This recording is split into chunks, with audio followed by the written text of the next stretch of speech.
Washington football. Woo!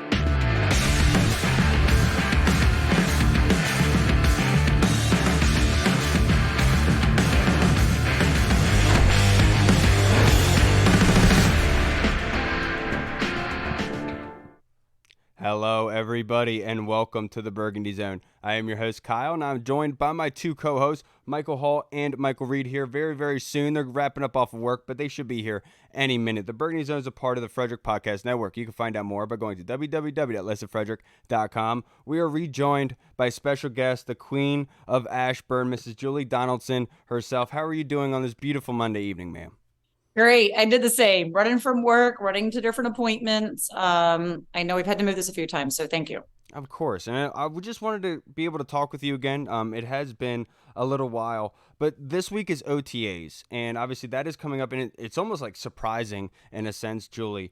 But with this OTAs, do you feel like there is a different feeling than years past? Maybe not because specifically the draft picks, but also with Eric Bieniemy. Yeah, well, I mean, Burgundy definitely brings an energy. And I think anybody that watches probably any of the videos that we put out, or anybody that will be able to see stuff that's coming, the media is going to be there. By all accounts, he's incredibly vocal. He's incredibly hands-on. He's getting in there doing the drills. And there is kind of a new sense of energy. You know, I was talking with Terry McLaurin today about it. And, he's going to his 5th season. He talked about time just flying by. Right. And he's like, he was kind of very real in the fact that it's going to be a bit of a grind because you are learning a new coaching staff, a new offense. There's a bunch of new coaches on the staff out there as well. A new quarterback yet again. So it's exciting to get the guys out there. They will finally start putting together what we're going to be able to see little glimpses of. They've been out there the past few weeks, but we'll finally get to see them practice against each other. And I think that's exciting. We're all kind of waiting to see what EB's offense looks like. And of course, we know what to expect from Jack Del Rio and the defense. I suppose there's definitely a little bit of a different feel out there this year. And great job with the interviews thus far. I saw the ones with Brian Robinson and then Benjamin St. Juste as well for the Commanders. Dude, absolutely great job, Julie. But my next question for you, one of the hypotheticals that have gone about, because we have heard that Washington will be facing the Baltimore Ravens in joint practices right before their first preseason game against each other, which we're all very excited for. But the one cherry on top would possibly be Hard Knocks coming to town for Ashburn, for the Commanders. What do you think about that idea? Would you be welcoming to that? Yeah, I think most people would be welcoming. I mean, it's Hard Knocks. It's can't miss TV during training camp, and to have it in your house, I think most fans and a lot of the staff probably would welcome that. Now, I don't know that the coaches would. I feel like that's a different story. Coach Rivera and probably Del Rio and EB might prefer to not be under the microscope of all those cameras and everything. And let's not forget, you also have Aaron Rodgers that could be in the sweepstakes for that. And we feel like that's one heck of a storyline. Yep. So we'll wait and see, just like everybody else. But I think it could be fun. It could be fun, but we all know the New York gets the nice things. We don't get nice things here in DC. But one question I have for you, because you have obviously interviewed Emmanuel Forbes at the draft day party. We were at the draft day party the past 2 seasons. This one was at the National Harbor, and we talked to people that went, and they absolutely had a great time. How was the draft day party? Was it different than years prior? I loved it. I mean, I was blown away by the turnout from the fan base, the excitement that was there, the energy. And I was really proud of the work that the team did putting it on. I've been a part of all the planning. Of course, COVID, we couldn't really do much. And then we tried to do a little control the numbers at FedEx Field. During COVID, coming slowly out of it. But I thought this was so well done. I was very proud of the staff. I knew all the hard work that went into it. And I think the estimation of the number of fans that was going to be there, I imagine we probably exceeded that, because there's definitely an excitement for this. And it was really a cool, great family, fun, friendly event. At one point, I called Joey Colby-Begovic, said, Joey, we got to open it up. People are waiting in line here on the street wrapped around the corner. Like, this is open. They can get all in. He said, that's just the line for autographs. I mean, the whole thing was open. You could walk all around, but they were wrapped. We had to cut it off at one point because it was so long, which goes to show you how exciting this fan base is for yet a new draft class. And even for our alums that were there, to be able just to celebrate with them. Absolutely. And I think it's just the future is bright here in Washington. Anybody is able to see that. We talked about Emmanuel Forbes, Julie. But my next question for you, Brian Robinson was a rookie of last season. Obviously, he had the unfortunate circumstance of what happened right before training camp where he was injured, but dang near had almost 1,000 cumulative yards throughout the season. What are your predictions for Brian Robinson's usage in this offense under Eric Bieniemy going into this year healthy, that mind you? So what are your expectations for Brian? I'm not going to get into anything on what EB wants to do with him. I just don't. We haven't seen anything yet, so it would all just be guesstimations. And the biggest thing that I love about what Bieniemy has said every time we try to pick him prod of what it's going to look like is he wants to put the players in the best position that's going to suit their strengths so they can succeed, and then the offense succeed. So what does that mean for B-Rob? Probably it means, look, we've already seen how dynamic can be, how hard of a runner he can be. It's getting past that second tackler. It's breaking free, and it's taking that 15-yard run into a 30. I think those are the next steps for him that he'll be more than capable of doing. And also last year, remember, because of the way the season started, he was never fully healthy. He never really had his legs underneath him the way that he had always anticipated as being a running back. So this offseason now, he gets to come in healthy. He gets to be fully prepared with his health. And then also just his mindset has changed and he appreciates and sees the game, a little bit differently now. So I will get a lot more. And he's on the record saying he wants at least 8,000 yards. And then I think he was at 8 touchdowns. So he has some pretty high goals for himself in this offense. Absolutely. Hey there. Absolutely. Hey, how's it going? Another one being in Chase Young as well. Would absolutely love those kind of rise in numbers. And now we are joined by my fellow co-host, Mr. Michael Hall. What's up, brother? You got a question for Julie? Yes, I do. So, we've seen over the past couple of years that guys like Jonathan Allen kind of just have a breakout year. Deron Payne comes in as a breakout year. Or a guy like Derek Forrest, who in his rookie year had a couple of injuries, didn't really play a lot, and then burst onto the scene in his second year and showed that he can be a good player in this league and for this team. Who are a couple guys that you think is going to kind of just break out of the shell or be that kind of the guy that jumps onto the scene this year in 2023? Well, we were just talking about him, and I know the expectation is going to be that when you draft in the first round that you're going to play. But I think people are still kind of doubting what Emmanuel Forbes can do. And because of his weight, because of his size, when I was talking with Jack Del Rio today, even he said, look, he'll probably never be 180, but that's okay. He's like, he is big enough for what they want him to do. So I think he's going to be one of those players that people right now, and maybe it's even more like on the national stage, kind of questioning the logic behind drafting him. But you've already seen he's got the smarts for the ball. I mean, he is a ball hawk, and he's very calculated in how he goes for it when it's going to be a pick. So while many would say that's a risk, it's a very calculated, cerebral risk on his behalf. So he understands that. So I would expect to see Emmanuel Forbes come out and splash probably earlier on than maybe people would anticipate or think. If I'm thinking over on and I even asked Jack about Derek Forrest breakout, he seemed to be a surprise performance and player for us last year. And he said, not for me. We knew he had the skills. It was seeing it in practice and saying, we need to give him some playtime. And because they knew that was going to be coming for him. So, I'm curious to kind of see a lot of different positions go out, but, and I want to be able to see what Sam Howell can do. We see him being a gamer at practice. We saw just a very short glimpse of what he did against the Cowboys.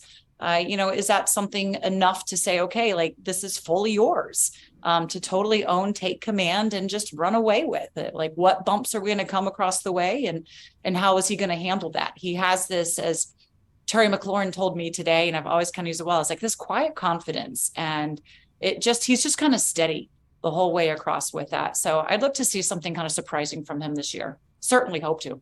And of course, you didn't even have to wear the sweatshirt, but of course, you already know what I was going to ask, because I was going to ask you. I was going, I got to put on some team gear. I was running from an appointment, which is why you kind of get me a little more all natural. And I was I was going to go for that because that's one of my favorite go-to sweatshirts, but we would have had to compare who wore it best. And in this setting, I would tip my hat to you if I was wearing one, Kyle. And we can't tell, Julie. We can't tell at all, man, but I do appreciate it. But with Sam Howell, a lot of the national media are looking at him and saying, kind of looking at it reluctantly, saying, oh, that's what you're going into the season with. Do you feel like the coaching staff have any inkling of that kind of reluctance?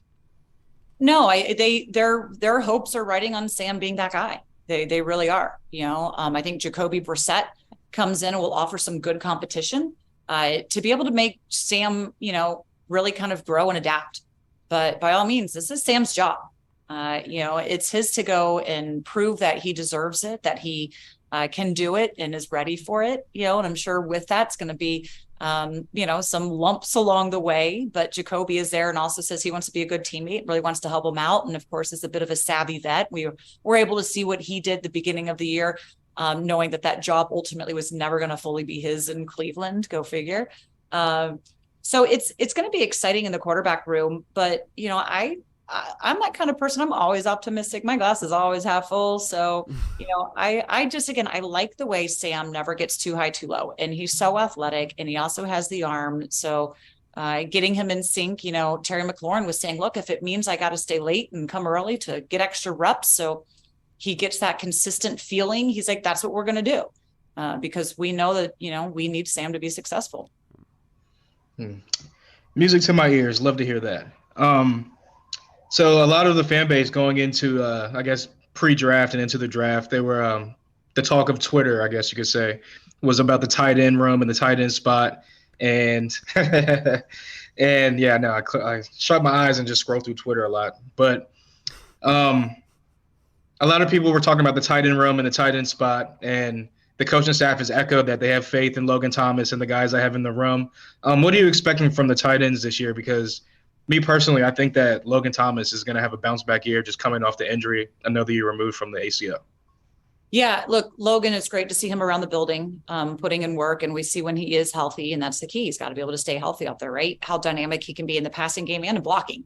I think he surprised people with the elevation of his blocking game as well. And then there's a lot of youth. And that is a unit that never got fully healthy last year. So we never really saw the full potential of that room. I mean, there are little flashes here and there, and the speed of Armani Rogers of coming in, like him getting hurt. I know they were really excited about what he could contribute on the field. John Bates being that big body, one of the best probably blocking tight ends out there as well.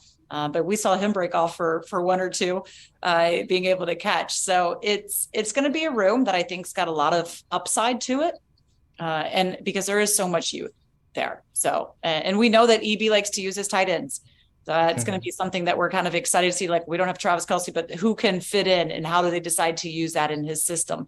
We're all going to sit back and wait to see what EB's offense looks like and how he uses all his personnel, but there's no shortage of options. Absolutely. And now to wrap this up, Julie, unfortunately, I have a couple more questions for you, but one statistical category, because last season, Washington's defense 2 seasons ago was one of the worst on third down. Last season, they jumped up to number 1 defensively on third down. What is one statistical category that Washington has to get better in order for the team to be successful this season? I'm going to go with one of the main reasons that they drafted Emmanuel Forbes and Quan Martin is being able to take the ball away. Look, for as good as this defense was, it's top 3 defense in yardage allowed. One of the biggest things that they did not do was take the ball away and really kind of help their offense out with that and flip the field with that. And you get Forbes back there, you get Quan back there, you're in front of that D line, and it further improved John and Duran, which is hard to imagine that their games could still be elevated, but it can't. We still haven't seen the best that we're going to get from Duran, 2 of those Pro Bowlers. You get a healthy Chase Young out there. There's going to be opportunities for some of those passes to be tipped, for the quarterback to be under pressure. So I would think the biggest stat that needs to go is like what they were 22nd in the league or sure, I think, in turnovers last year. That number's definitely got to go up, and they're betting on that happening. Absolutely. Now I'm going to give you a tougher question, though. So without using the first 2 round picks, which of the rookies will get the most snaps this season?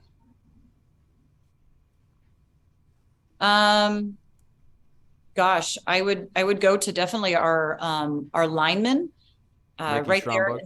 Yeah, I think Stromberg's going to probably be somebody that they'll rely on pretty early on there at center. I would imagine he's going to have a good opportunity. That's a position that they need some fresh legs and some stability at. So I could see Ricky really getting the most of those snaps. Yeah, and you've definitely seen what's happened to the center position the past couple of years. It would make sense that they would invest heavily on that side of the football. Now, my next question for you, let's just say, I want to kind of talk about the season going up, you being a fan of this team, not just because, like, obviously you also work for them, but you watch the team and everything. What is the one matchup this season, now that the schedule's been released, that you're circling, that you're excited to see? Dallas on Thanksgiving. It's easy, right?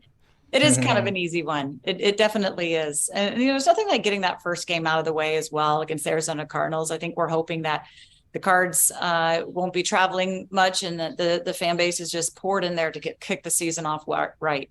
But yeah, any divisional game, I think we've all done predictions, and I don't get into predictions. I let the guys do that. But most all the analysts have predicted us going 1-for-1 with each team, the Giants and the Eagles and the Cowboys. But look, I think with the last times that we had success on Thanksgiving was with Dallas. So I'd like to be able to see us be able to take care of business there. I think that's progress in the national view, that they're actually giving us a game against these divisional opponents. I'm happy to see that, even though they're picking us to be fourth in division. At least we get some wins there, Julie. But I only have 2 more questions, and they're kind of like just funny, gimmicky questions. But who is your favorite interview so far with working with Washington? And Fred Smoot is not allowed to be picked. Man, I've been in the market now. This is going into my 14th year. So favorite interview on this team, Trust Way. And I'll just say that just because he just seems to love life, love the game, love people. He's a lot of fun.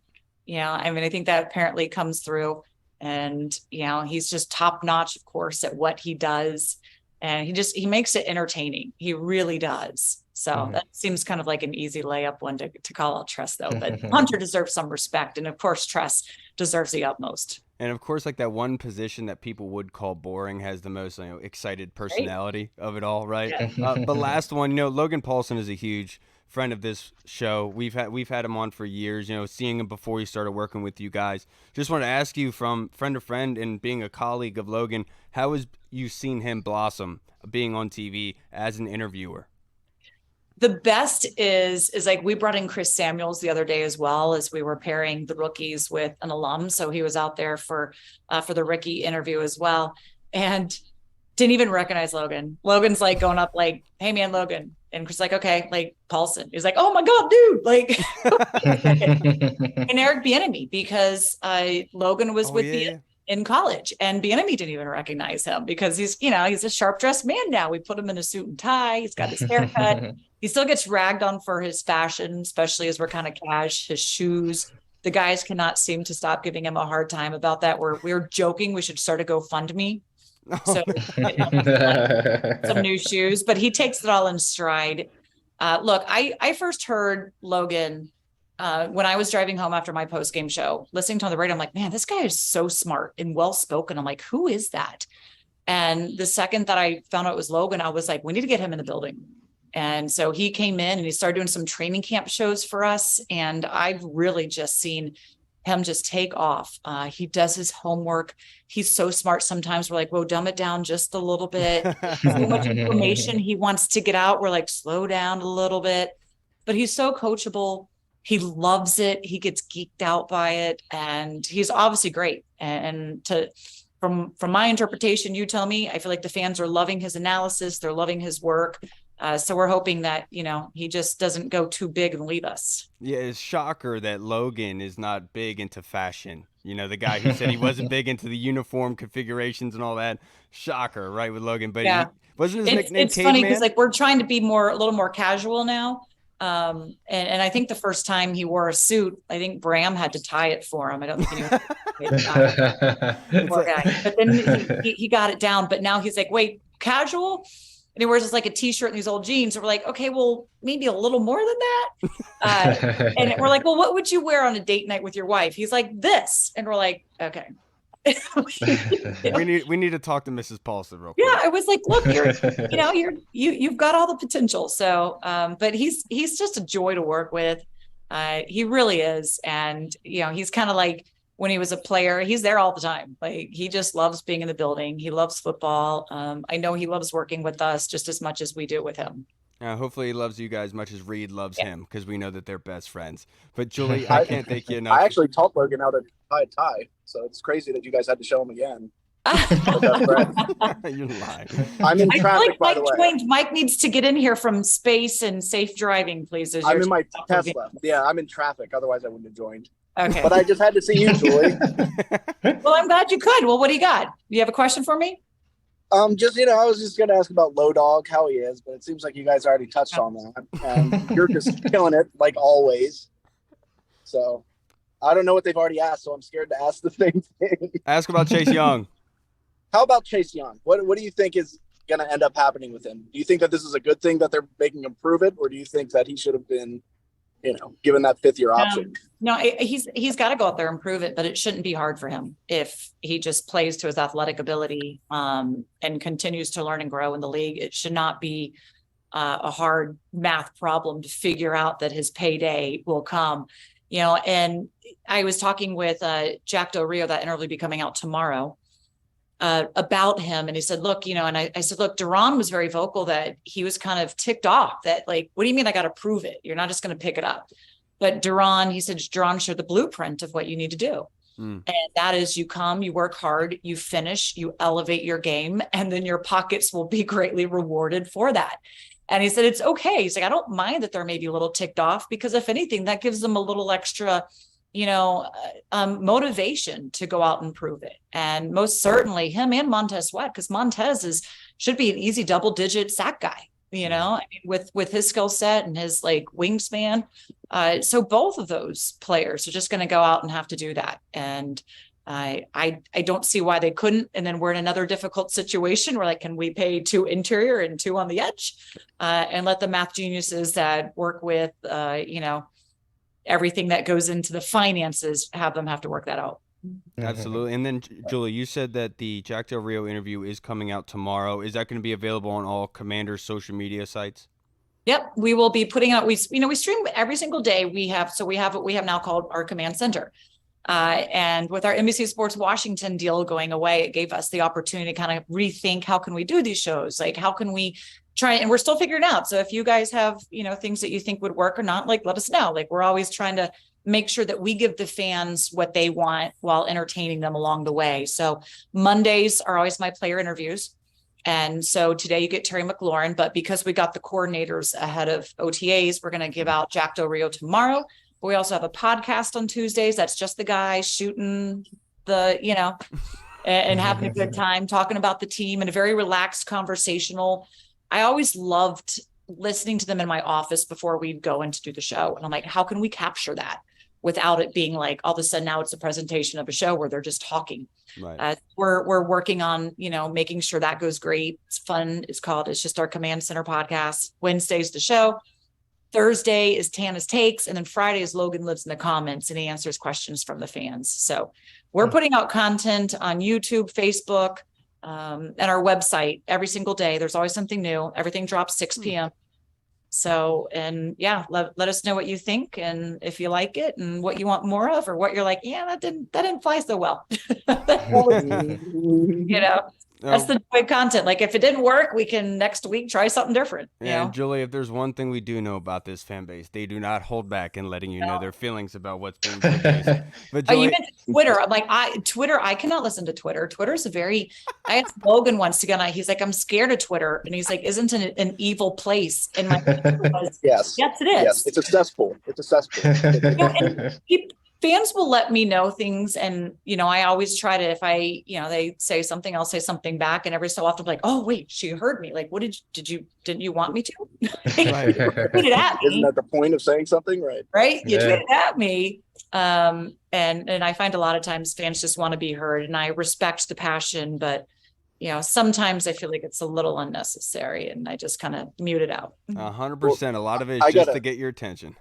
I gotta let Logan know he doesn't need a Twitter. I tell people, literally in my bio, it says that I'm his burner account. So people think that I am Logan. Talking, because especially now that we're streaming, we thought it would be great for him and Santana to be involved on Twitter and try and get Fred a little bit more. Maybe somebody can just run the accounts for them. Yeah, well, there you go. Tell us what you want to say, and then we'll just keep, we'll keep it so you don't have to get all into the weeds. But please let Fred Smoot run the Commander's Twitter account for a day. Oh my God! Please let it happen. I want to see what that would be like. Fred would run wild on that. I don't even know what would happen if that was the case. The things that come up with blows my mind sometimes. But he's so smart. He's a geek of the game. Yeah. And especially at draft, he really gets into that. Him and Logan, the heated conversations in my office going back and forth, and even on air of who they like, what they don't. And, it's good, healthy conversation that I think folks, it should happen in sports, and the folks love it. And I did notice that because when Fred Smoot was yelling about the Emmanuel Forbes pick, he was like, "I don't want to see Logan," and Logan was like, "I don't want to see Fred say my response here," which shows the relationship, and it's genuine. I absolutely love it. It is. It's incredible. And they respect the hell out of each other. They enjoy working with each other. I believe they challenge each other, and I'm all for that healthy conversation. I'm all for that healthy debate.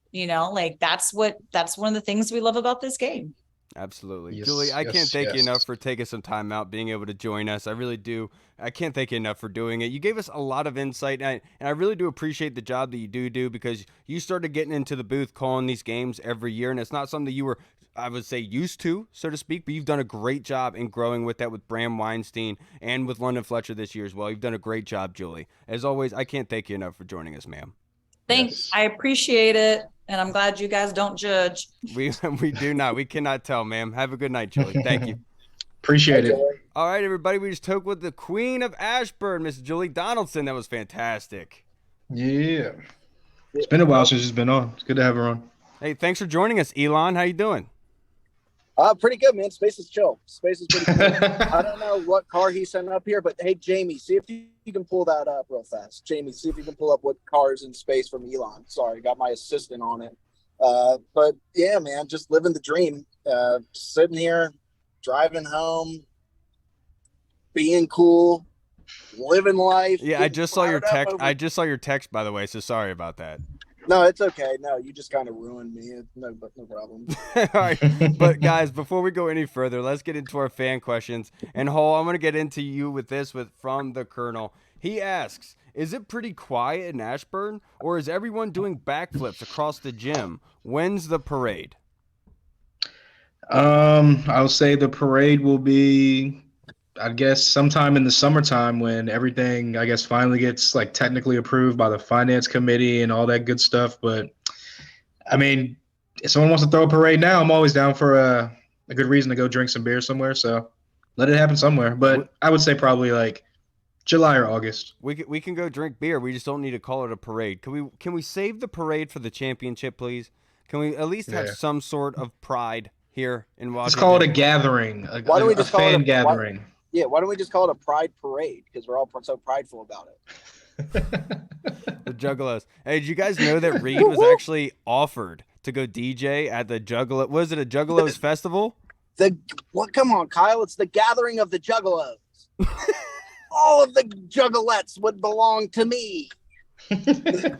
I never know if that was a legit thing or not. No, but they call it the Dark Carnival of Souls. It's a very real thing. And I'm a little too scared to go there, but it would be fun to go paint my face and spray Faygo on Juggalos.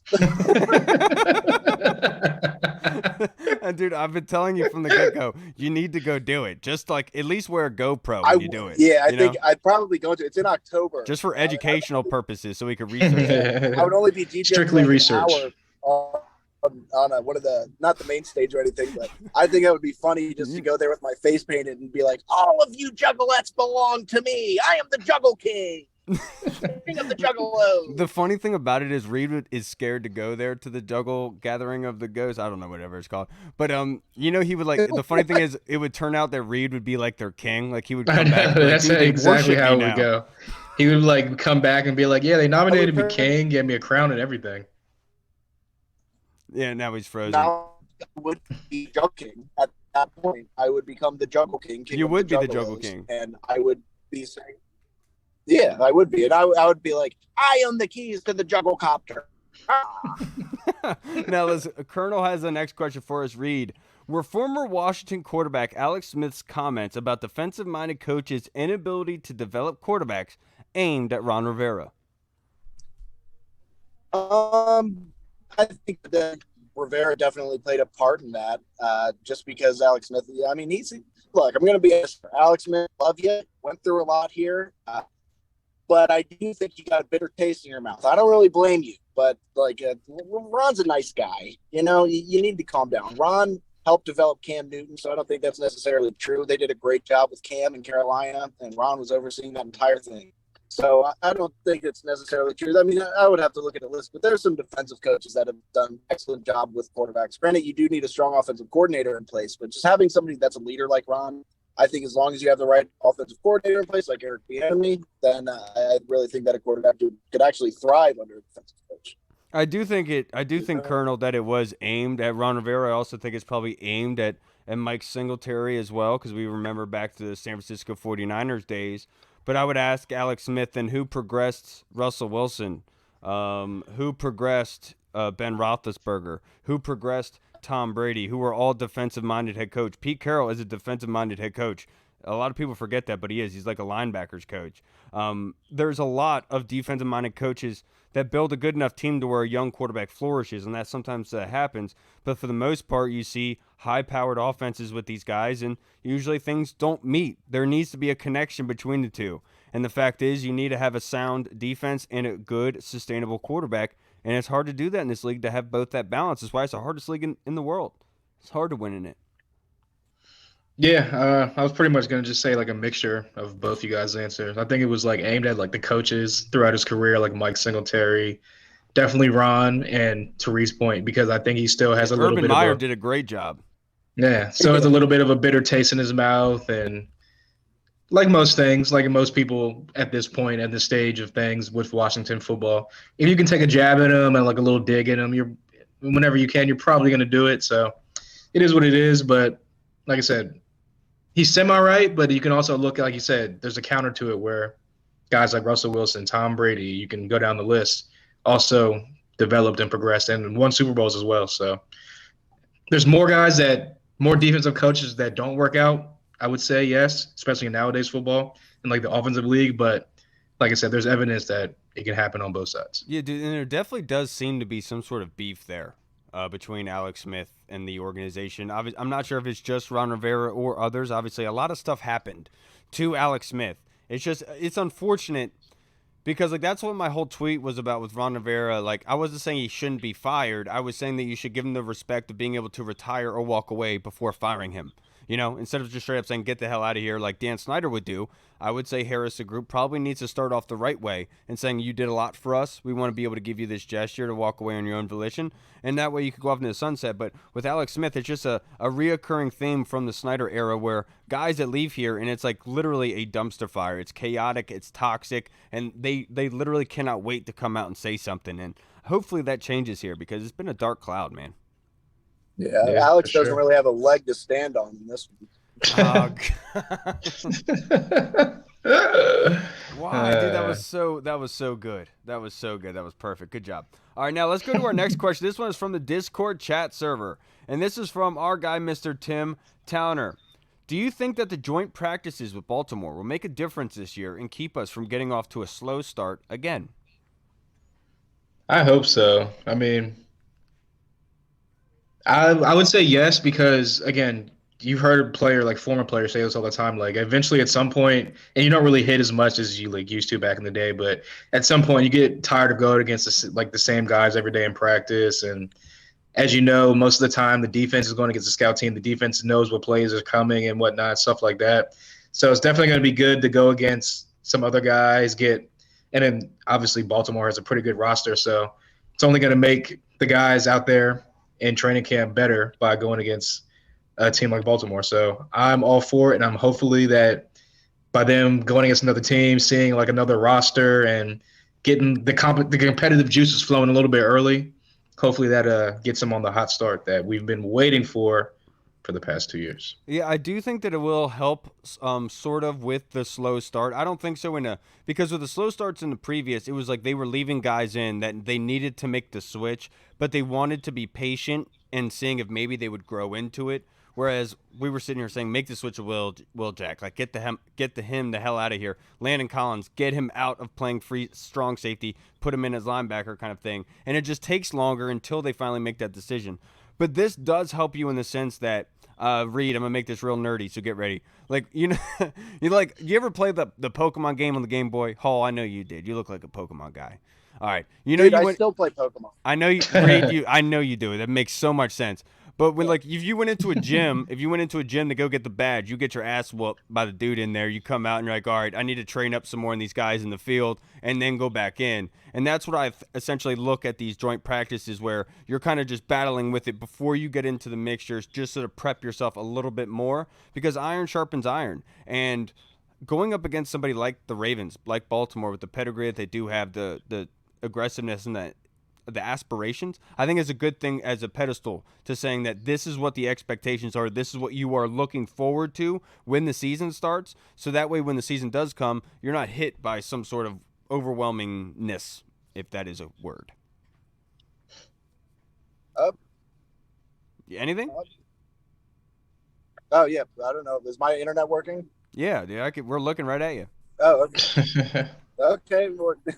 Yeah, no, I mean, you see it, just to add to it, you see it on Hard Knocks every year. Like last year, the Lions went in day scrimmage, and you could just see the players in the locker room. All they were talking about is, I can't wait to go hit somebody from another team. I can't wait to go play against another team. I'm just tired of playing the same guys every day. We know it's coming. We know what kind of plays they run. We just want to test ourselves. And I think that's kind of the mindset that you have to have. Every team, I'm sure, has that mindset where you just get tired of hitting the same people. You want to get some live action, especially these young guys that want something to prove. So I think it's a good thing, and it can only help. I mean, how much? I don't know, but it's got to feel good during the off season. Yeah, Reed can definitely relate. That's why his first marriage failed, right? Tired of hitting the same dude ever again. You need a new one. Now let's go to our next question. Constantly just hitting the same dude, right? Next question with Tim Towner. Say you are in prison, Reed, and will be a dead man walking tomorrow, and you have to put in an order for your last meal. What will you request? Oh, that's guaranteed. It's a glizzy. You know what? No, I think about this a lot because I know one day I'm gonna end up on death row. What do I get? I think you gotta go filet mignon and a lobster tail, or like a crab cake, but it's got to be the right kind. I wouldn't really trust like somebody from prison making it. You know what I'm saying? Like, I don't know if you guys have ever eaten jail food. Not for me. But yeah, I'm gonna go with a nice filet mignon, maybe a lump crab cake, and then we'll get some sautéed asparagus on there because asparagus is very good. And plus, it'll be funny when I pee my pants when I'm finally and the room smells. I had a joke, but you kept going, and that was really good. That was awesome, though. That was perfect. What would be my last meal? I guess I would say chicken parmesan. That's one of my favorite dishes. I love jambalaya as well. And, you can't go wrong with a good French toast dinner as well. It's always fantastic. French toast is better than waffles and pancakes and all that combined. So I'll say chicken parm. And Reed, the only reason why I was going to say that joke there is because you said you don't like prison food because it's not for you. That's because you were already full up from the night before. Yeah, well, that's true. That's not even a joke. Yeah, no, that's true. I was the human Twinkie, they called me. Constant. Hall, anything? Oh man, yeah, I'm probably with Reed. Probably just like a good surf and turf, like a good steak and a good lobster tail with some extra butter and some garlic butter, some type of vegetable. I don't know. Real fast, that's so funny. I just drove by this little shack. It's there was a sign outside that said, "Pregnant, we can help." Dial one. Like, okay, yeah, I'm gonna go to the shack. Right there. That was my pregnancy. What do you want me to do? Sell you my baby? And then Pierre comes around back. He's like, all right, now come with me. Yeah, and then he tries to buy the Commanders, and then he sues them for $500 billion. It's Brian Davis. He's like, you know how we can make $500 billion? Yeah, we're gonna buy babies. We're gonna use them as blood boys. Stop, man. All right, now this next question in the Discord from Andy Lockhart in the UK. Oi! Thank you, Andy. Hall, how many true starters are you expecting to play in the preseason games? If so, which games and for how long? I think that probably what did they play? The Browns first or the Bengals? I can't remember. Browns first, right? Yeah. I think they'll play like maybe a series or two in the Browns game. Maybe like I think Sam Howell will be out there for, if not all the games, at least like probably all three, but like the third one, he'll probably be out there like for a series just to get him out there, but because he's going to need all the snaps and all the live snaps as much as possible. So I could definitely see Sam out there. I can see the line being out there just because they're going to need that cohesion and the live bullets coming at them. As far as the rest of everybody else, I would say those 6, maybe even the tight ends, just to get some work with Sam Howell and like some live bullets. So those 7, whoever players, many players you want to call in the rotation. But those main positions, I'll say that. I'll say most likely it's going to be the positions, the meat and potato positions are going to be starting in the preseason games. We've heard before that Washington's going to be facing the top 13 of 16 edge rushing teams in the NFL this season. So they're going through a gauntlet while going through a change on that offensive line. So I would expect the offensive line starters to play in the preseason. I would expect Chase Young to be able to play a lot in the preseason. Got to make sure that his body's up to speed, ready to go, obviously. I wouldn't expect that many, but I would expect it to be the areas of need where there's turnover is where I would expect for the guys to start. Yeah, I mean, basically, like you guys are saying, it really depends on the player, man. I don't think that like seasoned grizzled vets, like I don't think you're going to see a whole lot of Terry or Jonathan Allen, but you're gonna get a good amount of starters out there still, at least for a short time period. So it'll be interesting, man. Preseason's always fun. I'm more interested to see some of these young cats, some of these rooks, so you can grab hold of a spot. Yeah, and Hall, you were correct. The Browns first, then Ravens, then the Bengals. Is the way that it goes. I think the Ravens game, you'll probably see the majority of the starters, and that'll be like kind of like the live game, like the preparation game or the prep game, whatever you want to call it. I think that'll be where you see like Dotson, Terry, Curtis out there, the running backs, just like kind of running like a shell offense of what EB is trying to do. So that should be exciting. I do think counter to that, just because they do have joint practices, so I could see them playing the starters in the joint practices so that film isn't out there. You know what I'm saying? Yeah, that's true. Now let's go to our next question in the Discord chat server. Grade the job Washington has done providing Sam Howell with what he needs to win this year, Reed. So I would have still liked a little bit more offensive line. I mean, basically – it's tricky because the offensive line was such a weak point, and they did bring in Andrew Wiley, but I know Sam Cosmi's still a question. But I mean, he's already got the weapons. Like, I really don't think, and I know I'm a homer with this, but like, I don't think that there's many teams in the NFL that can say that they have the amount of weapons that we have. Like, we look at running backs, wide receivers. We're deep at both. We got good young tight ends. We got a good veteran tight end. It's just really the offensive line. So I'm going to give him a B because I think the signing of Andrew Wiley could be huge. And it could also work out for Sam Cosmi, force him to just stay at guard and just focus on that. So I'm going to give him a B. I know a lot of fans probably won't like that because they wanted him to do more, but I think that they did a good job. I think they did all right, or a little bit better than all right. I think that what a lot of that grade is attributed to is not based on the weapons or the offensive line or tight ends that were supplied. I'm more so think of being with Eric Bieniemy, and so I think going to get Eric Bieniemy and Jacoby is somebody that can really put Sam Howell in a position to succeed based on the offense that he's in, based on the skill positions that they have. You know, when you watch Pat Mahomes execute the Kansas City offense, one of the reasons why he made it look so easy is because Pat can just sit there and just throw it with his arm on a rope and just be able to put the ball where he wants. And it makes it a lot easier for him. It's very quick, decisive. Sam has that kind of arm strength where he doesn't need that build-up to put some rope on the ball. He can just flick it. And so I think that sort of way is what is going to put Sam Howell in the best position. They could have went and got Trent Williams to start at left tackle. Is that going to fix all the issues without Eric Bieniemy? I don't think so, because I think it was bigger than that. And so I will give them a B+ specifically. Actually, you know what? I'll give them an A specifically because of Eric Bieniemy. Nobody thought they could bring Eric Bieniemy here. Everyone was saying, why would Eric Bieniemy come here? That's stupid. It's career suicide. A. They got an A. Yeah, to your point, I was listening to Mike Martz a little bit on Grant and Danny earlier, and pretty much just like paraphrasing, he was like, if there was anyone else coaching Sam Howell, he doesn't know if he'd be able to succeed, but he was like, because he knows Eric Bieniemy, he knows what he's going to bring to Sam Howell in the offense and just to the team overall. He was like, he expects Sam Howell to be a pretty solid player this year. And it's like he said, basically, it's almost like the perfect storm for Sam Howell of like Eric Bieniemy, the offense, the weapons that are there. And just like he was saying how he talked to like Sam Howell's coaches at UNC after he watched that 33rd team breakdown or whatever.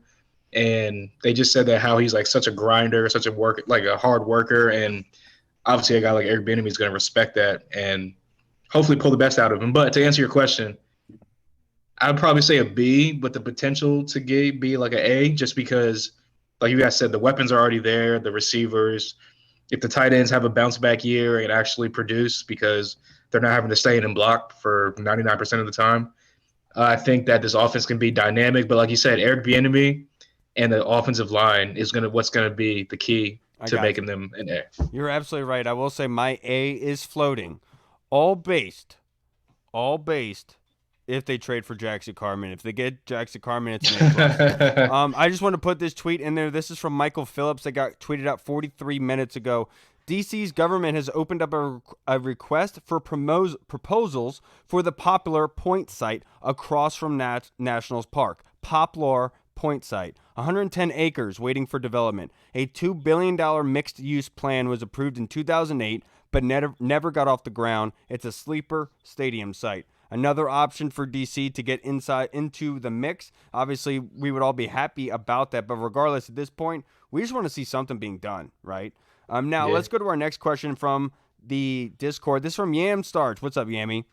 He said he guesses this could be a question for the pod as well. But why do I keep hearing people speculating that we will be 100% be using both Sam and Jacoby this season? And I don't mean due to injury, but I see a lot of people speculating that the staff will use both. The most common answer I see is using Jacoby to start the season, then having Sam come in later after he has time to learn yet another system. What are your thoughts on that, Reed? I mean, I could possibly see it happen. It depends on what happens during training camp. I mean, Jacoby could come in there and just be light years ahead of Sam. Now, I don't think that's necessarily going to happen. I think that they want to give Sam Howell every chance and every opportunity that they could possibly give him. So I do think Sam Howell will ultimately start. And maybe if he falters, I could see or gets injured, which, heaven forbid, I could see Jacoby taking over. But I don't think Jacoby will start the season. I really think that they want Sam Howell to be the guy. They want him to get the experience. They want to watch him grow.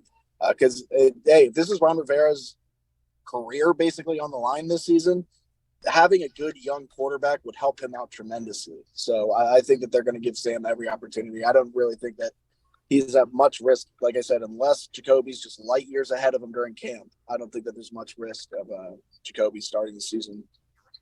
Yeah, and like let's just look at it like common sense aspect, like watching this Washington team for the past couple years. If you were smart, you would put money on, if you had to bet before the season on both quarterbacks starting, you'd be smart to play it. Just based on what has happened over the years, it seems like we can't get a starting quarterback just to stay healthy or play well enough for us to feel comfortable with where we're at. But that being said, I don't think it'll be because of where Sam Howell is, so to speak, on where he is in his development. Because Jacoby Brissett's skill set is not geared in a way to make this offense run to its full capacity. The Carson was very different in the way that he had that cannon of an arm. Jacoby has a very good arm, but he is much more so of the Alex Smith type to be able to put the ball in the right spot, be accurate with the football on time, won't make you that many mistakes. He's also a little bit mobile, so he can get you some yardage if you need it, but you can't depend on his legs, so to speak. I don't think that it's going to start out that way because of the mental aspect. I think that Sam puts this offense in the best position to win, and Eric Bieniemy is going to do everything in his power to get out of that, and Jacoby Brissett is the fall-safe plan. Just the veteran to have back to you or feel comfortable with him starting for the rest of the season if he needs be. He's the fallback plan. Yeah, I think people are just listening to, like, some people in the local media's, like, narratives about how if you just like look at Ron Rivera's track record since he's been here, that they start the season off with a plan on offense of this quarterback in 5-6 games throughout, however it may be throughout the season, where obviously they have a slow start and they got to switch up the offensive scheme and the offensive game plans, or he might switch quarterbacks due to whether it be Haskins not being able to be develop right or play well enough to keep his job. Whether it's Ryan Fitzpatrick getting injured, whether it's Carson Wentz coming out there and throwing 4 touchdowns week 1 and then coming out this week 2 looking like God knows what in the first half of that Lions game, and then looking like a whole nother quarterback again in the second half of the Lions game. And then for the rest of the time he was starting, it was kind of just like, what is going on? And maybe it's offensive line injuries. So there's a lot of factors, but I think it all just goes back to a couple of people in the media like to push the narrative of Sam Howell or Ron Rivera's not banking his career or his coaching career here in Washington on a 5th-round quarterback. And the reason they brought in Jacoby Brissett was to the facade of, hey, we're giving Sam every chance, but this guy's better because he's the veteran. And, I guess since Ron Rivera hasn't drafted a quarterback here, he likes to go with the veteran every year. So, yeah, it basically just comes down to that. I just think that, like you said, if you look at Washington since Kirk Cousins left, they played 3+ quarterbacks every single year. Right. You can bank your money on that every single year. And at the end of the day, a lot of people think that Ron is going to switch up his game plan and his offensive scheme, whatever, halfway through the season, whatever it might be, and enter Jacoby Brissett to turn around and hand the ball off. Okay. Now, this next question is from Twitter. This is from Scoot Reed. Who's your breakout player on both sides of the ball this year and why? Ooh, so breakout, on the defensive side, he's somebody who half broke out last year, at least to us fans. Benjamin St-Juste, I think as long as he can stay healthy, I think he's going to have a huge year. I think that having Emmanuel Forbes, if Emmanuel Forbes pans out the way that we think he can, and he's going to be a ball hawk, I think that quarterbacks are going to want to try to avoid him a little bit. And that's going to bode well for Benjamin St-Juste because we know how well he is in coverage, how sticky he is. On the offensive side of the ball, this is low-hanging fruit as well, but you kind of got to feel good for Jahan Dotson in this situation. I mean, just having Terry, he's already kind of established as a big play wide receiver. And as long as he can stay on the field, I think Jahan Dotson and Benjamin St-Juste, 2 very easy picks, but that's the way I like everything in life. It's just as easy as possible. So, My man. I would say Cam Curl, but that's an easy one to be able to pick because he's already broken out. He's done his thing. Yeah. But he's obviously he's going to go into from a national level. Yeah, earning his contract. I could say Cam Curl, but if on a Washington scale, I'll say Chase Young, just because we've seen the recipe work for Terry. We've seen the recipe work for Jonathan Allen. We've seen the recipe work for Jerome Payne. And now Chase Young and Montez Sweat are coming up to it. And so if I would pick out a breakout player for 23, it's Chase Young. I think it's about time that we get to see who he truly is. I don't think that we've seen him yet.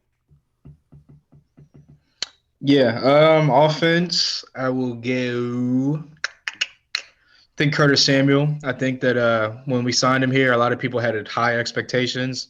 And obviously his first year here went horrible because of the injury. Year 2, randomly halfway the first couple games of the season, he was in the offense. And then Taylor Heineke came in, and once the Carson injury happened, and he kind of just disappeared again. So I think EB is going to see Curtis Samuel, see the speed, see the chess piece that he can move all over the field, put him in the slot, outside. He can run the go routes. He can run the intermediate stuff. He can run the jet sweeps, get him out the backfield. So, yeah, I'll go Curtis Samuel. Defense. Breakout player on offense is Cole Turner. Defense, go. I'll go Derek Forrest. I think he builds off of last year, and I think that I know he didn't really break out. I know what you're saying. You're right. When you're right, a lot of players. A lot of the players on defense have already kind of been established and So, but I'll say Derek Forrest just because no one thought he would come in last year and do what he did. I think he just builds off of that. Hey, real fast, I got to run inside my landlord's here. He's got to go check something, so I got to go inside real fast. But hey, I'm gonna see you guys Thursday. That's a weird way to say your dad. Yeah, my roommate's here. All right, dude. Hey, good stuff. Appreciate you, brother. Yeah. Enjoy the ride back from space. Yeah. But dude, I'm gonna enter orbit like a goddamn asteroid and kill all these dinosaurs. All right, well, take it easy on Fido, okay, bud. Nope, got extra peanut butter. All right, everybody. Now, this next question, Hall. This is from Scott Hartley in the UK on Twitter. Oi! He asks, why is everyone fighting on Twitter in the Washington community? Second question. Training camp is right around the corner. Who on the bottom end of the roster needs to step up to keep their job and make the 53-man roster, in your opinion? Well, to answer your first question, it's the Washington community and it's Twitter. So when you put them things together, it's like peanut butter and jelly. They just go together. It happens. And Second question, bottom of the roster guy. I'll say this is going to be a little controversial, but I'll say Sadiq Charles has to have a good mini camps and all season and training camp. That's controversial. I know, but I'll say that because they said that he's in position to fight for the left guard spot, the starting spot. But I just think with the injuries that he's had since he's been here, hasn't really been able to get on the field, and when he does, he doesn't stay on the field. And I just think that while he is a good fit for this EB, kind of like the West Coast offense, where you need the athletic lineman, I think that if he can't stay healthy or separate himself enough from the starting position or get the starting position, I think that they might hit the waiver wire, bring in another veteran left guard, and possibly cut Sadiq Charles. So I'll say Sadiq Charles has to show out this training camp and all season to secure a spot. Can I pick an easy one? I'm just going to say Andrew Norwell just to be a dick. Just that man's not even going to be here past June 1st. He said at the bottom of the roster it needs to do well in order to make the roster. He's not going to have a chance because he's going to be gone before June 1st. Just because I'm smarter than the rest of you. I'm just kidding. No, but honestly, if I'm going to have to pick one, and the unfortunate part about this is, like, I don't want to, but I think it's Danny Johnson, because I love Danny Johnson. I've seen what he can do, but we've seen what they've done to that secondary already, that they've added more bodies in there. Maybe Danny Johnson would be on there, but they brought him back, right? So there was a reason for that. There was a good deal in there. He deserved it, but it's always a possibility. We've seen this happen before. Obviously, with Kendall Fuller and everything, they're going to have to make a decision. And so Danny Johnson's one of those guys, but I don't think he's had a threat because I think they'd find a spot for him regardless. But I just wanted to talk about Danny Johnson just because I like him. Now, this next question, this is from Hercules on Twitter. Hall, this is for you. This is your boy. All right? Would your crew be cool if I come onto the show discussing my brand expansion idea? Yeah, sure. I mean, I told you, Hercules, we don't care, man. Come on, dude. I'm all about letting people get a platform and put their ideas out there. So, yeah, I mean, sure. The reason why is because he's the one that asked the rebrand. Is it going to be like a Brian Davis type like thing? Because I don't know. No, he's the one who asked like 2 weeks ago about the rebrand, the 3 options. And he was kind of off-put by the way that you responded to it, poo-pooing his question away. And so he's just making sure. I don't even remember the question, to be honest with you. Basically, he asked like the 3 things. Would you want to go to the rebrand? Would you want to squash it all, restart, brand new? Or would you want to expand on the brand? Do you remember that one? Nah, vaguely. I have to go back and see what I said. But yeah, I do kind of remember being like. Yeah. He was. You got. I was joking. You got to be respectful. I know you. I know.